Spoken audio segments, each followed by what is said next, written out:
The Republicans won a razor-thin majority in the House of Representatives in the recently concluded midterms. If you have been following the US and its assistance to Kyiv, you know what this means.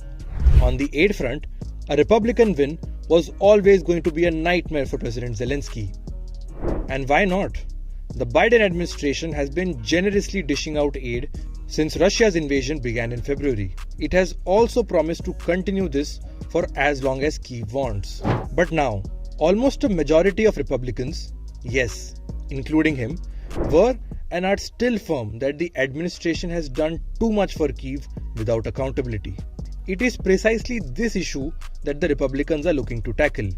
Before we come to Zelensky, tough Republican scrutiny means a big headache for President Joe Biden, as he vows to continue the aid unabated. Let's understand how many Republicans are we talking about when it comes to aid to Kyiv. A Wall Street Journal survey earlier this month shows 48% of Republicans say the US is quote-unquote doing too much for Ukraine. And guess what the base value or the number was earlier? Just 6%. Don't be surprised if the number crosses the halfway mark as the war drags on further. Back to the latest. The Republicans on Thursday called for an audit of the aid given to Ukraine by the Biden administration. I'm calling for an audit of every single penny that has been sent to Ukraine, including aid money and any other monies that have been given to the Ukrainian government to defend their national security, where our national security has been ignored. Basically, the Republicans have had enough of President Biden blindly following Ukraine's requests for weapons, money, and of course, political support. So far, Washington has provided more than $20 billion in military assistance to Kyiv, as well as about $10 billion in humanitarian assistance and about $13 billion in economic assistance. As if this weren't enough, the White House is now seeking an additional $37 billion for Ukraine to support the nation's crumbling economy and rebuild its infrastructure. But why are the Republicans after Joe Biden for this aid?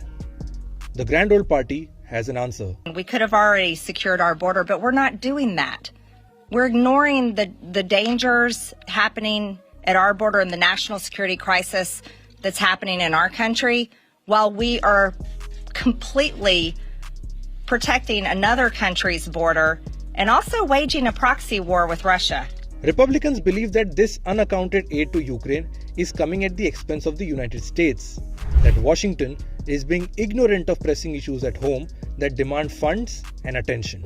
For instance, inflation in the US has been hovering around the dangerous 8% mark. It came down slightly to 7.7% in October, but by no means is the crisis out of the way. Back to the Ukraine aid. Kyiv has now become overly reliant on the West for a bailout. Ukraine Prime Minister Denis Shamal said recently that the war-torn nation is having a $38 billion budget deficit.